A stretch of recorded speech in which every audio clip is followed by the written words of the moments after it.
The foundation of what sales should actually be is you, right? Like how you're confident, how you speak, how you play well with others. Referral is not my least favorite word, but it's not my favorite. Referral seems transactional. Transaction, closing the deal. I've got a folder that is titled credibility. And when I go into this folder, it's text messages and posts that I was tagged in and pictures I have with clients who said, Brandon really helped to make a big difference in my life or my business. There are people that are committed and there are people that are more aspirational when it comes to their health and wellness. And people that are committed are awesome to work with. You give them an assignment and they go and they do it. People where it's more aspirational, they're buying it so they can prove to themselves that this is what they are. Welcome to the Lunch Break ABCs. We are joined today by Andrew Biernat, Ben Albert, Christine Smith, and I am Brandon Eastman. And together we are the Lunch Break ABCs, talking about a topic that is near and dear to your heart. And we know that it is because you vote on each one of our topics. We go in order of the ABCs. And today we are talking about a topic that a lot of you wanted. We know because you voted on it, but also a topic that needs to be discussed. And it is sales, specifically how you can sell more in 2024. To give you a little brief idea of what we're talking about here today, we had a lot of comments on this one, actually. I don't know if you noticed, but we got a lot of comments, specifically people asking things like, how do I develop credibility and confidence when it comes to sales? That was Adrian Bray.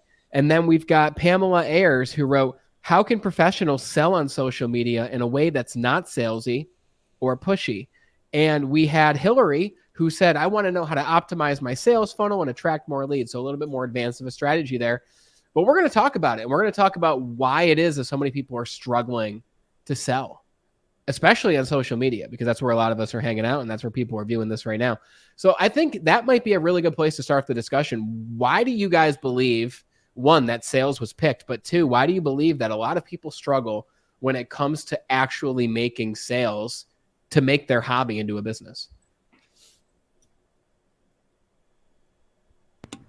I'll start. So I think the reason people picked this one, and maybe I will just start there, is I feel like it's one of those things that most people shy away from. They don't really like it, but they know they need it. And I feel like sales often gets a bad rap, and you have the trope of the used car salesperson and whatever else, right? And people get this phobia of like sales, like I'm taking something from somebody, and so they recognize that they need money coming in to keep their business going or to feed their families, and so they recognize that they need to sell in some way, but then they just don't feel right in trying to do it. It feels almost like wrong on the inside for them. And I think there's a lot of mindset stuff we can talk about, a lot of framing stuff that we can talk about, a lot of the way you have discussions and conversations that we can talk about, that it can hopefully get rid of some of that weirdness that people are bringing to sales conversations. Because at the end of the day, we all buy things. We all need things. We all want things. And at the end of the day, most of the things that we buy, we don't need. Very few of the things that we buy are actually necessary. And so really what you need to do is, okay, maybe they don't necessarily need what I have, but it can benefit them greatly. And I need to convey that to them. And that's really all, in my opinion, all that sales is just helping people get connected with benefits of something that they don't have yet. And you're just the purveyor of that. You're the one that connects them to that value. So that's just my quick thought on where we're at today. But I'm kind of curious for Ben, Christine, and probably for you too, Brandon, what some of your thoughts are on why this was chosen today. I saw you on mute, Brandon. I was on mute. Yeah. I thought you unmuted to kick in. I'm here to learn from Brandon. They say that the less talking you do, the higher probability you get a sale. I think it's a listener's game. I think there's a lot of intuition involved. I think the concept of closing someone and the sale starts at the close, and there's a lot of combative stuff out there, and there's a lot of different strategies. That's why this is a difficult topic. But like Brandon, as an example, teaches sales and does sales on a daily basis. So maybe I can sell the audience at being good at sales just by listening to Brandon or something like that. But we'll figure it out. You're a very humble man, Ben, who also you replaced a corporate income with your own business within a year, that requires sales. And I would love to hear at some point during this what you specifically did in order to make that happen. Because a lot of people out there, and this was me at the beginning too, because yeah, you can be great at sales in one medium. You can be really great at retail sales. But then when you create a LinkedIn account, create a YouTube channel, and you're looking to monetize and you're looking to sell a digital product or an online service, it's a completely different arena than waiting inside of a retail store for someone to walk in who already has an idea of what they want in the first place. In the online space especially, I've got 5 years of experience, right, which is very limited compared to some people out there. But from that 5 years, I've realized many mistakes. I've made many mistakes. I've taken many risks. And I think that's a big part of sales is taking the risk. But you can be great in one medium and not great in another. I think the biggest thing is you must learn how to sell in the medium that you're in, because a lot of people have hobbies. A lot of people have social media pages with 30,000 followers, 40,000, whatever it is. And even they say, I'm not making any money with it, but I've got a big brand. I just spoke with a brilliant gentleman this morning, 28,000 followers on LinkedIn. And he's asking me with 2,000 followers, how can I monetize my 28,000 followers? And we went into some specific strategies to do that. But having the brand doesn't immediately equate to making sales. And I think that you were gypped. I think every single person listening right now is gypped. We weren't taught how to sell. So that's another podcast episode of why we weren't taught how to sell. I'm actually really curious to see what you guys think about that, but that would get into the weeds. But we're not taught in school how to sell, but we're taught algebra, right? We're taught math. We have a calculator that can do those equations for us. So it's up to us in order to learn how to play this game called sales. And yes, Andrew, a lot of people are afraid to sell. And the last thing I'll say is I've trained over 1,000 salespeople over 4 years inside of a large sales company that everyone knows the name of. And a lot of people came in who were new to sales being afraid to sell. They thought exactly what you said, Andrew. They thought sales was taking, when really the essence of sales is service. And my friend Sarah Phillips, who is a sales trainer as well, always says sales is service, sales is service. If you're afraid to sell, someone else is going to sell to them, right? Someone else is going to give that person a product or a service. And guess what? It's probably not going to be as good as yours. The thing is, people who are extremely empathetic, and my friend Vince Nance says this all the time, high empathy sales. High empathy salespeople and people in general have a very hard time selling because they're empathetic. They want to help the person across from them. And because of that, they tie sales. They don't tie together sales and helping people. They believe they're two separate entities, when really, when you're selling to somebody, when you have a product that you believe in or a service that you provide that you believe in, that is a good thing for them. You are giving to that person. And the fact that you're holding back your services, whether you're a coach or consultant, you've got a physical product, you do digital work, advertising for companies, whatever, you're hurting your client by not pitching to your client. You're hurting your client by hesitating in a conversation to mention what it is you do that can help them. You're hurting your client by not learning sales. So I didn't mean to interrupt you, Ben, but that's where I wanted to go. But you've got a lot to add to this, and Christine's got a ton to add to this, because networking is a whole different dimension in itself when it comes to sales. It's a whole different medium, right? Building a referral-based business based on the people you meet. How powerful is that? So I'll let you guys take it away and where we go next here. Maybe how I'll let you guys take it away in whatever direction you decide. I mean, I'm okay with it being the Brandon show today. This is lunch break. I want to hear a little bit from Christine. Christine, maybe you can tee us up on our first core topic. And then we'll jump into some questions after too. That's perfect. So I wanted to take a bit that Brandon kind of mentioned, like that we're not taught sales at school, but we actually are. It's just not what you think it is. The thing, like the foundation of what sales should actually be is you, right? Like how you're confident, how you speak, how you play well with others, right? Like you are on the playground and you're trying to convince someone to come play with you, right? Like that's actually a form of sales if we really want to break down the fundamentals, right? But I think the reason why people are so interested on, how to really sell is because unfortunately it has like the bad vibes, right? The people that know people that are good in sales aren't always what they would qualify as like good people, right? Like someone in the car business, or you got like a realtor that's not great, right? Like, it just gives you those gross vibes, and you're like, they're that salesperson, right? No offense to any realtors. But I think it's, kind of like what Andrew was talking about earlier. It's a mindset, right? So selling is, you're trying to get someone from point A to point B, and it's really all about the puzzles, right? So you have some puzzle pieces and somebody has a gap, right? So you're just trying to help them connect that gap, to solve a bigger problem. And it may not even be that big of a problem, right? It just could be like you're a grocery store and you sell food, right? Like that still is selling, right? But why is someone choosing to go to Price Chopper versus Hannaford, right? There's a strategy for that. It could be price, it could be location, it could be how people are made to feel in those situations. And I think people think that selling is just this one thing, but it's not. It's this multi-layered, multifunctional, living, breathing thing. And the networking piece is just to get to that point, right? So you are having conversations, you're building your brand, you're selling yourself, you're giving people reasons to why they would eventually at some point want to do business with you.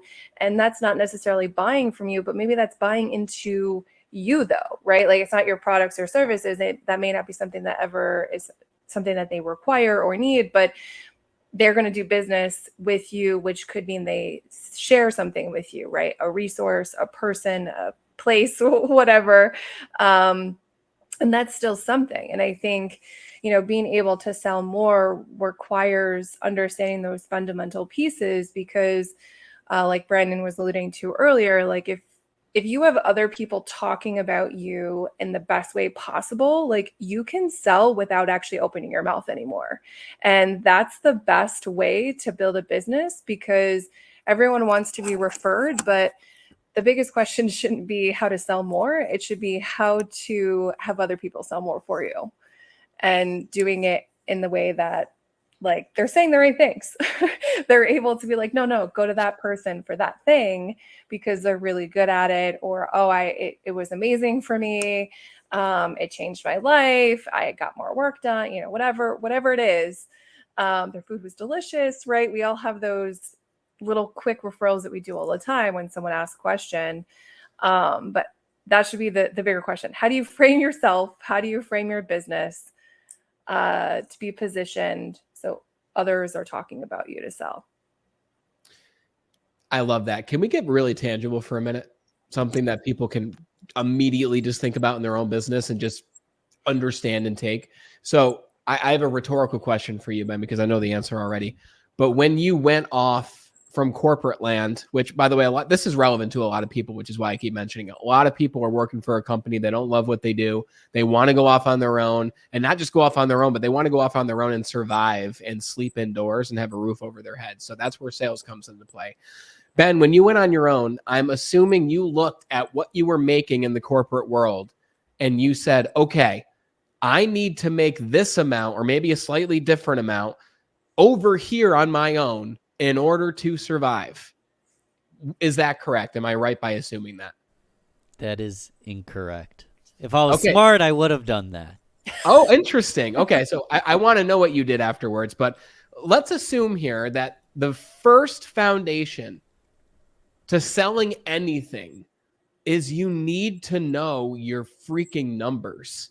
You need to know the math. If you don't know the math, you're wandering without a direction. We talked about this with our goal setting episode. We talked about this many times. You need to know what you're looking to do. When I trained cell phone salespeople for years, we always taught, if you want to make $100,000 a year doing this, that means you need to be making, realistically, the goal was 10 grand a month is what people would say. So if you want to make 10 grand a month doing this, you need to sell 100 phones in the month, right? It's $100 per phone that you sell times 100 phones. That's $10,000. So, okay, great. So what does that mean? That means if you're working 20 days in a month, just keep following me here. If you work 20 days in the month, that's 5 phones every single day that you need to sell, assuming $100 per phone that you sell. Okay, great. So how many people do you need to talk to in order to sell 5 phones? Sometimes it's one family who upgrades. Very rare. Usually it's 3 people, right? 2 sets of people who buy 2, the other person buys 1. Maybe it's 4 people because one person just came in to pay a bill, right? You never know. Rather than say to yourself, I want to sell my product and I want to sell more. Maybe you're a coach and you want to enroll new clients. Okay, great. How many clients do you want to enroll? What are they investing in you? And what is your monthly income goal? If you don't even know what your income goal is, you're not going to sell anything because you've got no reason. And then we can dig deeper and say, why do you want to make that amount of money? But let's just look at the math. Let's just look at the numbers first. Really, it all comes down to this. It's not how many things you want to sell. It's not the amount you want to make per month. It's how many people do you need to talk to in order to sell one of your units, in order to sell one of your services. As an example, working with Christine, right? Christine and Brian, we can do one speaking engagement and make a small amount of money for a company, right? With Team Elevate. Or we can create a program that's one speaking engagement at the beginning, 4 action sessions in the middle, and then one other engagement at the very end. And we could put a much higher price tag on that program because it's a package deal, right? It's a higher perceived value to the client, and it's a higher price tag for us because we're delivering that extra value. So I'm a big believer in work smarter, not harder, right? You don't need to work harder. You don't need to get in front of more people necessarily. You need to take a look at your product, have your income goal, and say, okay, what am I going to charge for one of these things? What am I going to charge for a month of coaching? Maybe it's $1,000 a month. If you want to make 10 grand a month, you're charging $1,000 a month for your coaching or your service. You need 10 clients every single month, right? If you're great at what you do, maybe you'll have the same 10 clients for the next 5 years, but very likely that's not going to happen. You're going to have turnover. But what if you could instead have one client that pays you $10,000 a month? How much less activity would that require? How many less hours of yours would that require? A lot of us are out here. Like, I've spoken with some coaches who I've looked up to, and there's been people on LinkedIn, many people, where I message them and I say, I want to buy a couple hours of your time. Can I do that? And they charge me like $50. And this is what they do, by the way. Like, they coach business owners and they have success themselves, which is why I reach out. And I'm like, how are you only charging me $50? Right? When you charge so low, it makes me think, am I getting a bad product here? Like, why is that price so low? Some people won't even buy anything unless it's priced at a higher amount because they perceive it as low value. Doesn't necessarily mean it. I paid the $50 and I received one hell of an hour of coaching, and I still talk to this person to this day. But what if that person could have charged $500, right? How many people would he then have to speak to in order to make his income goal for the month? So it just goes to say, look at your product, look at how much you need to earn, and ask yourself, how many people do I need to enroll and get in front of to enroll in order to reach that monthly income goal? Because if you do this the right way, and obviously you need to have value to provide, but I know everyone listening does. If you do this the right way, you'll only need to speak to a certain amount of people in order to enroll a small amount of clients in order to reach your income goal, and maybe even up your income goal to a level that you never even thought that you could. Does that make sense? Oh, 100%. Yeah, it's funny because when you do that level of like, cool, I want to make X amount. How do I do that? Cool, I have these number of products. Cool, how many of those do I need to sell? Cool, based on that, how many sales conversations do I need to have to sell that many? You know, what's my pessimistic outlook? What's my, middle of the road outlook? What's my, pie in the sky outlook? And then you backtrack. Cool, so I need to have X number of conversations with this amount of people to propose this idea to them. Cool, how many blankety blanks, cold calls or messages or networking connections or whatever do I need to have in order to get that number of conversations? And when you map it out, you build it out, all of a sudden now you have data to say, oh, this is what I need to do.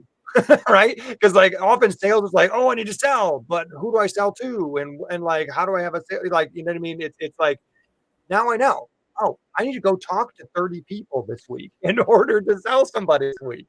And so now, cool, I'm going to go start engaging and start having conversations and doing one-on-one conversations and networking or whatever else you're going to do to have those level of conversations. Yeah, I think knowing your numbers is absolutely critical.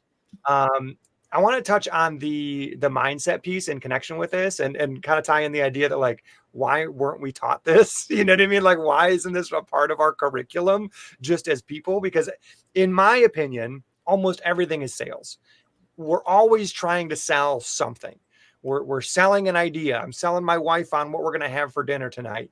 I'm going to be selling my friends on, hey, come play pickleball with me on Tuesday. Let's go hang out. I'm selling my daughter on, please eat this food that we put in front of you. I promise it's good. All of these things, they're sales. But we don't think of them that way. We think of them as convincing or influencing or helping or whatever else we want to think of it as. But really all sales is bringing someone along a process and getting them to a desired result, and ideally a desired result that works for both of us, right? So when my daughter eats the food that she's given, she's going to sleep better. She's not going to have as many tantrums. She's not going to have the up and down sugar highs and craziness, right? That's great for me. And it's also great for her because she doesn't have to experience all those negatives as well. So I want to sell her on this idea, like, cool, eat your chicken nuggets. They're good. And so I'm curious for you guys, why is it that you think people get so hung up on sales being this kind of taking from people thing? And how can we shift that paradigm? How can we flip that mental switch for people so they see it less as a taking and more as a serving? Is there maybe a story or something that happened for you guys that kind of broke that open in your minds? I have an easy poll. Who here's been burned? Me. That's your why. Everyone's been burned. There's a lot of distrust. And a lot of the language patterns. Referral is not my least favorite word, but it's not my favorite. Referral seems transactional. Transaction, closing the deal. Managing objections. Like, this isn't an objection. It's a reasonable concern by a educated buyer that's trying to make an educated decision. They're not objecting to you.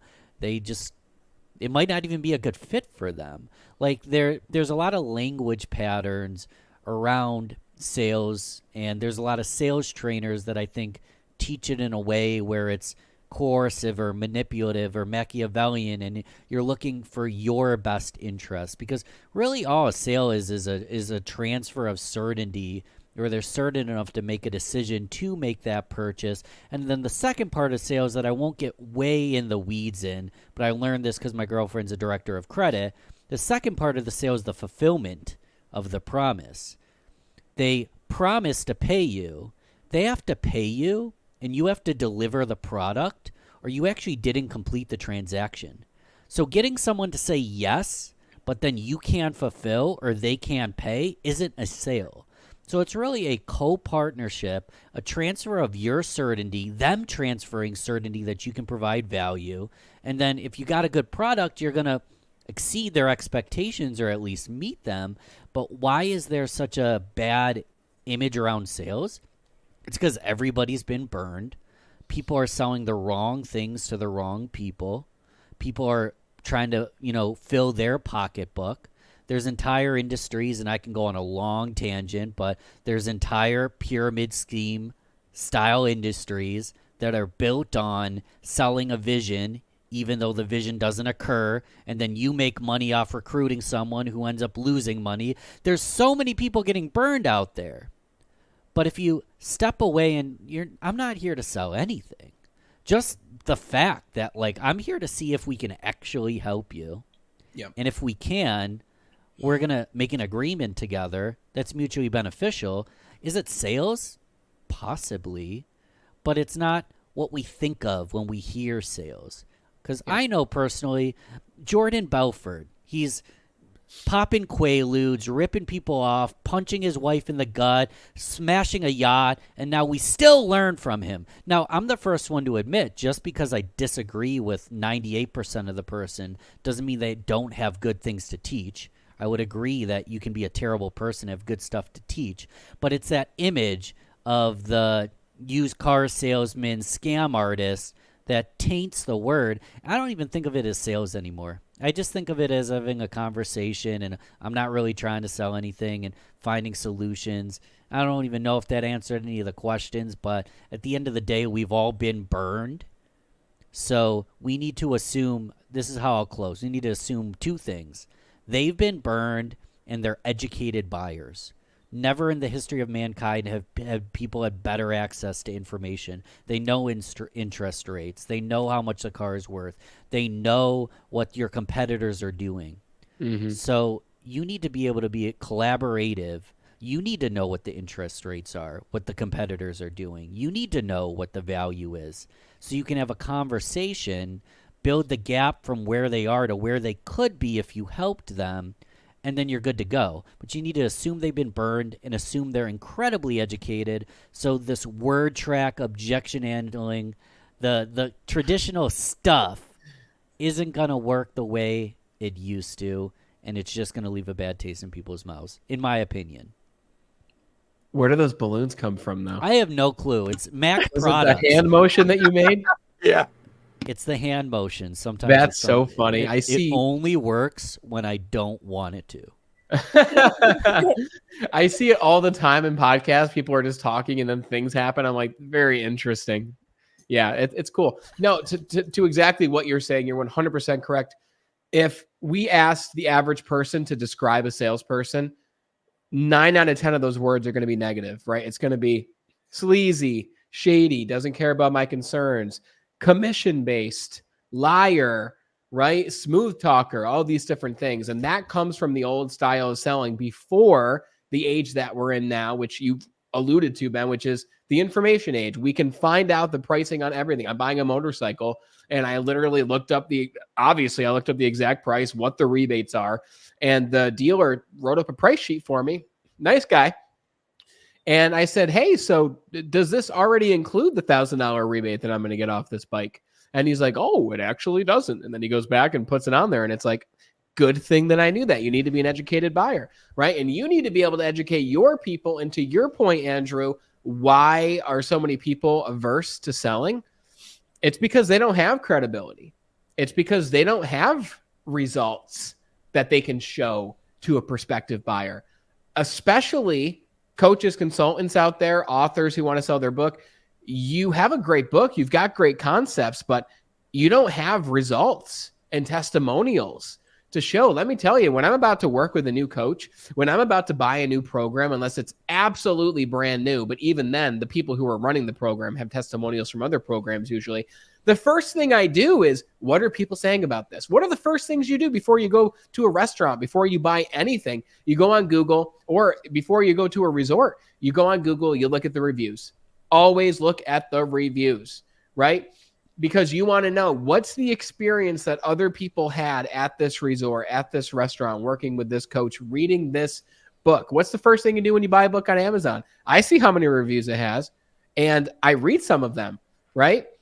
Because I want to know, is this going to solve the problem that I have and the purpose I have for getting this book?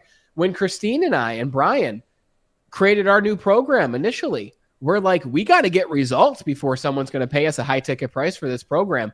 We delivered the entire quarter-long program to a large company here locally for free. We did it for free. We invested, I mean, how many hours did we invest, Christine? We met weekly. We met with them weekly. We spent a lot of hours on that. I mean, it was totally worth it because we got actual results. At the end of the quarter, these guys saw 23% improvement in sales, 30% improvement in team morale overall. People were talking about the program. They're buzzed about the program.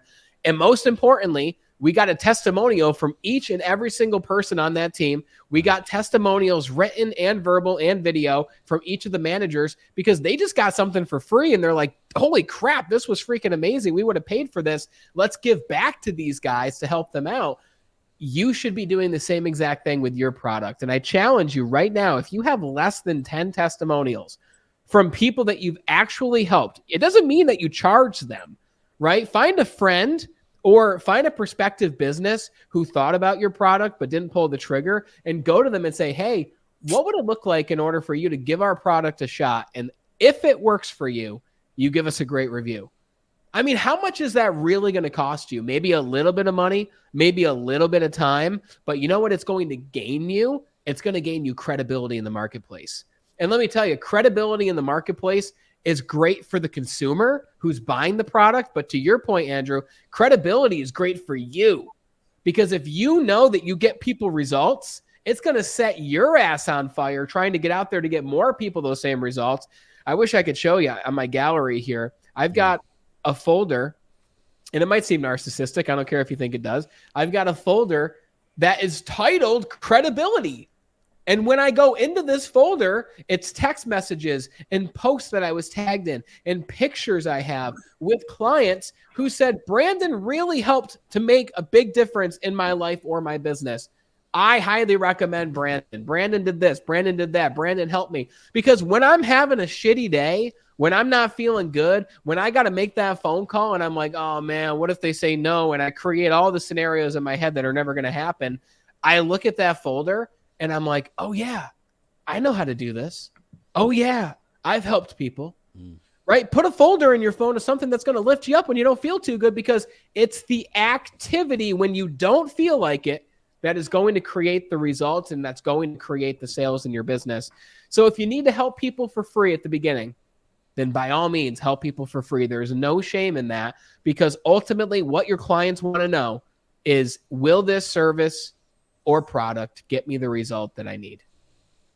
Brandon, real quick, that's exactly what I did. You had asked if I had this beautiful game plan and this structured system. I didn't have any of that crap. I just said, I'm hungry, I'm unemployed, I don't know what I'm doing. I'm going to give as much as physically possible to now, between Google and my Apple and across the board and recommendations on LinkedIn, I have hundreds of reviews and hundreds of cheerleaders and supporters that bring me business.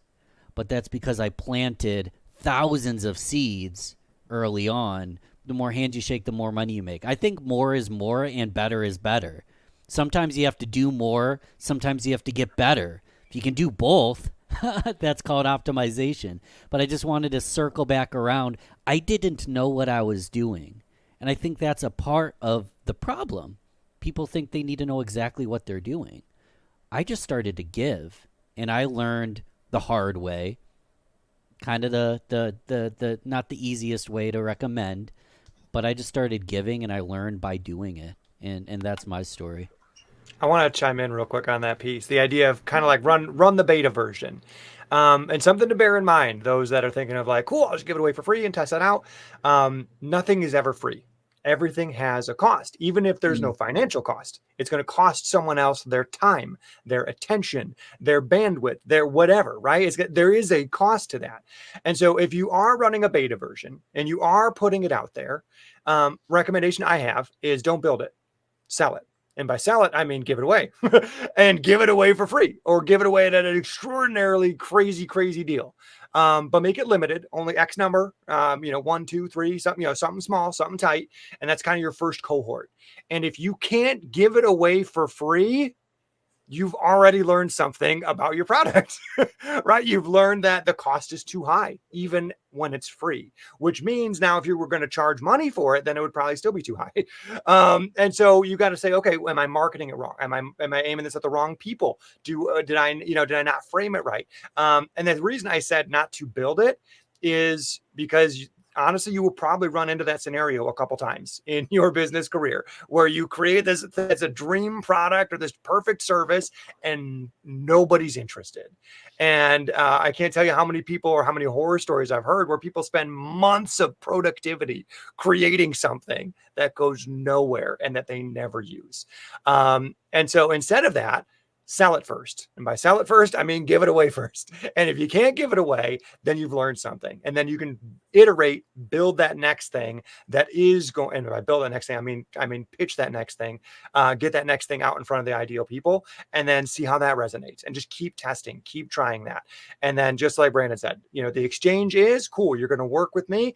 One thing that I'm going to ask is that if we get great results, will you be willing to do a testimonial for me? Oh yeah, of course. Yeah. Right. get that buy-in at the beginning. Because then you've already sold them on that ask later on.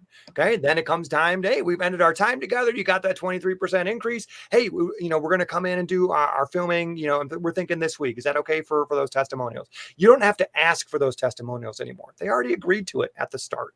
And there's a lot of other small little things like that you can do to set yourself up to get the results you want, as well as get the results that your ideal client or customer wants. But yeah, that's just kind of my quick little tactical piece as far as using some of that framework Brandon just laid out. Brilliant advice. And I'm telling everybody listening right now, when this ends, go back to that part and listen to that 3 more times. Because if I did that, I wouldn't have wasted hundreds of hours creating several courses that just didn't sell, right? Or they sold it like maybe close to a 1-to-1 where I still lost money but got customers. So they did help me in some ways. But create the program after you sell the program. And that could be a whole different episode, because we're speaking very broadly about sales right now, but it's absolutely true. Give, even if you don't know exactly what you're doing. I think it might be helpful to go into a few questions. Are you guys up for that? Okay, cool. So Pamela Ayers said, how can professionals sell on social media in a non-salesy or a pushy way? So a lot of the times when we think about selling on social media, we're thinking of the one of 2 ways to generate leads, which is outbound leads. We think about messaging people and running advertisements and paying for ads and all that kind of stuff. But then there's the other side, which takes longer to do. And this is actually where a lot of people spend their time, which is trying to create inbound leads, right? So imagine you've got your profile on LinkedIn, YouTube, whatever it is, and you're doing what Ben said. You're giving. Hey, this is exactly how you grow your business. Hey, this is exactly how you lose weight. This is how you network. This is how you author and publish a book. This is how you get on podcasts, right? You're just giving content away so that when I read Ben's post, I'm like, wow, Ben, this is fantastic. Like, I just got myself on 5 podcasts because of your free advice. Like, I feel like I should have paid you, right? That's what people should be saying about your content. Wow, that helped me so much. I feel like I should have paid for that advice because it really helped me. Imagine what I'll get once I actually pay Ben. And then I send Ben a message and now I'm his client. That was an inbound lead for Ben. Outbound is Ben messages me cold, maybe saying, hey, Brandon, I see that you're a coach and a sales consultant, and I want to help you get on more podcasts. And I've got a special process to help you do it. And it's this much per month. It's this much per year. What do you say? You want to do it? Right? How many messages do you get in your inbox like that? It's the grossest thing that I've ever been subjected to. I feel like these people are personally violating me, but I know it's not personal. And I was also one of those people in the inbox doing that at one point. And I look back and I cringe, and it's like, dude, this guy has no idea who I am. I haven't provided any value to him. So I did a little research and I went on Pamela's LinkedIn page. Sorry to creep on you, Pamela. And Pamela's asking, how can we sell on social media in a non-salesy way? Well, unless Pamela is reaching out through outbound, Pamela, you've got no content on your page. You've got you announcing events. You've got you just posting fun posts, which is cool. But there's no posts. And what Pamela does specifically is she helps companies acquire grants. So she helps guide organizations to advance their missions through strategic program design and funds procurement. So what if you wrote, Pamela, how you help businesses do that, or the benefit of businesses running programs like this that you can help them with, or a business that you've helped procure loans for in the past that you've helped to significantly increase their bottom line or the rate at which they're able to give back to the community? What if your content was helpful? What if you posted things that are helpful for people? That's how you start generating inbound leads. And by the way, that's not pushy at all. If there's one person I'd like to recommend that is a fantastic creator who generates over $30,000 a month now is what she's generating. And I've known her since the very beginning of her LinkedIn career. It's this person. I'm going to see if I can share my screen here for those watching. It's this person right here. Let's see how the shared screen looks. Okay, that doesn't look too bad. It's right here. Her name is Dina Kalikovic. I've had her on my podcast. She's a copywriter. So she helps create LinkedIn profiles for people. All right. And everything is fantastic that she does. But the thing that she does that is most fantastic is every single day she posts a piece of content that is significantly helpful. So as an example, let's go back right here. 5 mistakes that keep you stuck at $6,000 a month. Operating on luck, overcomplicating your funnels, having no list, not hiring proven experts to guide you, solving different problems for different target personas. So right here, she's calling us problems that people have. And other posts will be long dialogues of exactly what you can do to improve your LinkedIn profile that she'll give you for free that you can then go and implement for nothing. And then you're like, you know what? This all sounds good, but I'd rather have her do it for me. So you message her and then she charges you $4,000 to redo your LinkedIn profile. That then nets you the executive job that you were looking for. And now you're making 300 grand a year, right? You can see how this works, inbound versus outbound. And we could go into outbound, but I'm curious to hear from you guys first. Like, how do you believe that we can sell on social media specifically without being pushy? What do you think is important? Well, you educate. Oh, go back, Christine. So there's actually like specific ratios you should be using when you're posting. If we're talking about organic social media, it's like 1 in 5. So every 5 posts, there should be 1 that's just sales. So it's an offer, right? Like, hey, it's 50% off, or hey, here's what's going on this month, right? But everything else, it should be about the brand, and it should be high level. You can get into the details, which is where like the testimonials are super helpful and impactful, like have other people talk about you. And then, going into the inner workings of what you're actually doing for someone. So I'll use I'm trying to think of like a good example. Like, I guess we'll use like the pool industry. So everyone doesn't want to buy a pool, right? But if you're at that point, like, why would you choose a specific company to go to, right? Probably because of the end result, but you may not think about the process. And that could be something that you should understand as somebody who's going to be spending tens of thousands of dollars. Well, why would I spend X, Y, Z amount with this company or less with this company? What am I getting if I spend less money, right? And if that company doesn't explain the inner workings of their process or that middle piece, you may never know, right? So if you're trying to sell something, you want to be as transparent as possible.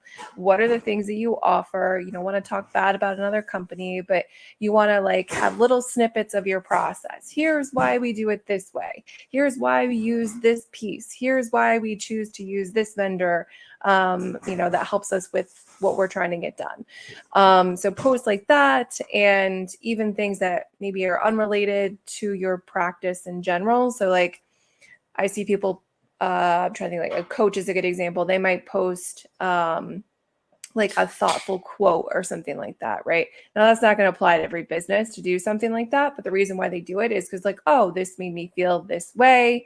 This is how I know I feel when I'm working with clients. Like, you can always tie anything back, but it's not necessarily having to do with you should buy from me because, without actually having to say that.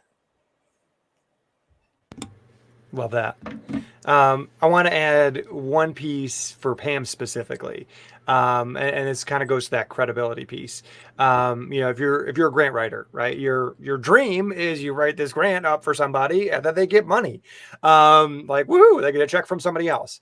And depending on how you're doing grants, either they pay you up front or you get a percentage of it or whatever, right?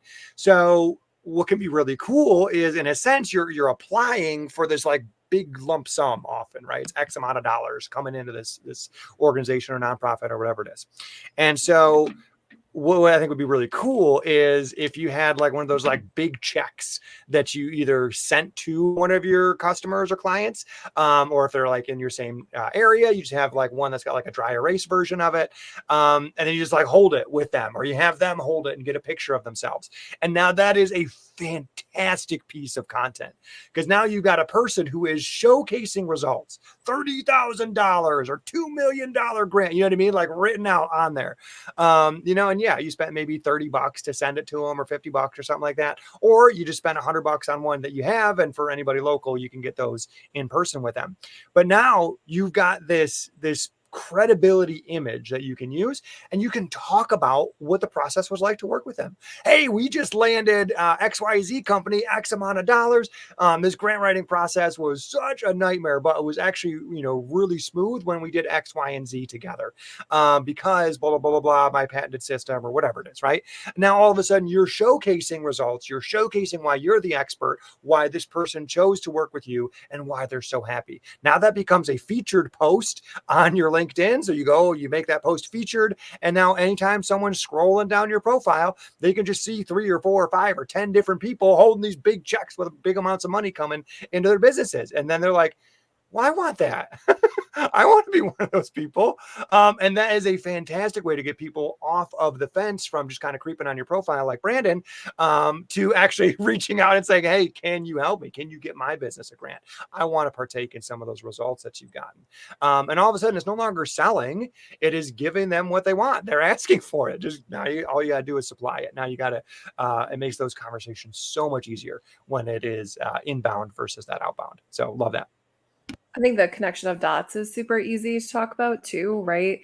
Because I think sometimes with sales, the assumption is that people have the problems that you're talking about, right? Like, and I mean directly as in you're just talking about the product, you're just talking about the service, but people can't always connect the dots. And not everybody wakes up saying like, oh, I have XYZ issue, I need to immediately find a solution, right? Sometimes it's like the frog in boiling water situation where there's problems, but they gradually, become an issue. It's not immediate, right? So being able to describe, hey, we helped this person solve XXX, or we help alleviate, XXX, right? I think that's super helpful, and just being able to connect those dots. And you can do that through visuals, you can do that through reels, you can do that through testimonials, you can do that through interview testimonials. Those are like the most impactful ones where you actually ask the questions to the customer that worked with you. How did this help you? What problems did you have? Why did you choose us, right? And getting that feedback is super helpful because everyone always wants to see themselves in someone else. That is what sales usually leads to, right? Like, oh, if I do this, this will happen, right? If I hire this person, it will lead to this result. That's what the vision usually is. You're selling the vision. So how do you get that, every single time? You have to be able to connect the dots. You have to make it super easy for people. I don't care what you're selling. If they can't connect the dots, if they don't ever feel like they would ever use that product or service, they're never going to be a client. 100%. I love all that. And let's creep on one more profile, if that's okay with you guys, because I want to get your opinion on this too. And I think you know this person, Ben. The third question we got was from Hillary Hartling, who said, how can I better optimize my funnel and attract more leads? So I think we covered a lot about the leads part, right, with the content and the outbound. And I'll give you a couple pieces of advice, Hillary, when it comes to attracting the leads as well. I noticed a couple things in your profile that can help. So I think we should all be thinking about this. I believe at the beginning this isn't as important to think about, but especially once you do start bringing in clients and then you start to ask yourself, okay, how can I better monetize my audience, right? Well, a funnel is this, okay? A funnel is the sales process, if you think about it like that. I reach out to Ben by sending him a message. I then have a conversation with Ben based on how I can serve him and all that jazz. I then enroll Ben in my services. That's step 3. Step 4, I deliver my services to Ben, and I create a fantastic result for Ben. Ben is happy. Ben then says, hey, Brandon, how can I work with you further? The next step in the funnel is your next offering that you can give to Ben. So maybe my first offering to Ben was I gave him a free copy of my book. Ben loved it. And I hope you did like it, Ben, if you ever did read it. But Ben liked it. And he was like, you know what, Brandon, this chapter on physical mastery really spoke to me.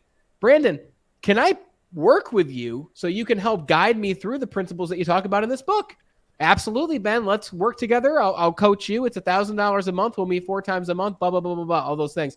I then help Ben get the physical result that he wants. And he's like, Brandon, I need more, right? I want to build a business just like you did. Now I'm working with Ben at a higher price point. So a funnel is the way that you guide your client along the logical path, right? Some people have a funnel that starts at free and it ends at a $500,000 mastermind per year, right? Or if you're Tony Robbins, it starts at free and then it goes all the way up to $1 million a year for a coaching call, right?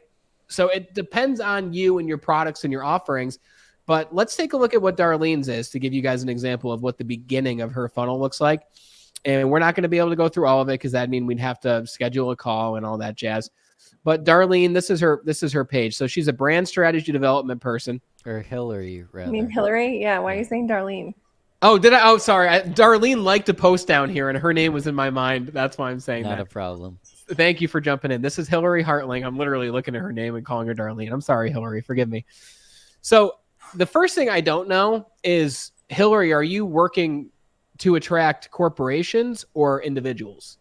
Because that does matter. And right here, you write personal branding, but you also write brand strategy, and you also write brand strategy development. So I don't know necessarily if you're working with organizations or people. So if I'm confused on that, other people might be confused as well. And then you go down to her content. She does post valuable content. So this is a way for her to generate credibility and bring in leads. So I always like to ask myself, if I've read this whole thing, will I take something away by the end? And from the look of it, she's sharing a strategy called a story bank. So yes. And the more you can share high quality content like this, the more inbound leads and the more messages you're going to have in your inbox. Okay. So let's take a look at her funnel. People land on her page, they see her content, and then they say, okay, cool, I think I want to work with Hillary. So let's go to her contact info and let's go to her website. So the first thing I see when I go to your website, Hillary, is there isn't a glaring big button for what you want me to do next. Nothing changed when you clicked, by the way. Oh, thank you. So let me share. Thank you. Let me share a different I was like, screen. nothing happened.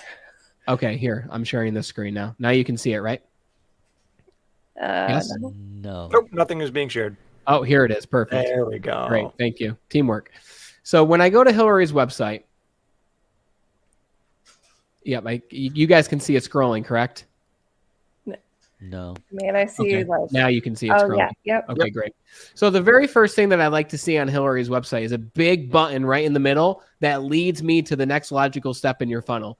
Because Hillary, I got to look around to see what you want me to do. And for everyone listening, go look at your website and look at your social media and ask yourself, is it clear what I want people to do when they land on my page? Do I want them to message me? Do I want them to go to my website? Do I want them to go to my featured section? Do I want them to go read my content?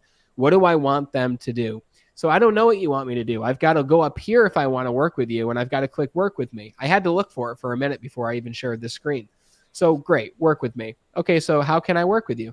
Now I've got to scroll down. There should be a big button right here that says apply. Some people just know what they want to do. But for the people who don't, then you can scroll down. And then I have to click another button. And then I have to scroll down more. And then finally down here, I find an apply now button. Right? So immediately it's taken me 3 clicks to get to the first step in your funnel. Right? So let's hit apply now. It brings me to her application. Okay, which looks fantastic. All of it looks fantastic. But it has to be made easy for the person that's landing. Okay, so can you guys see this page now?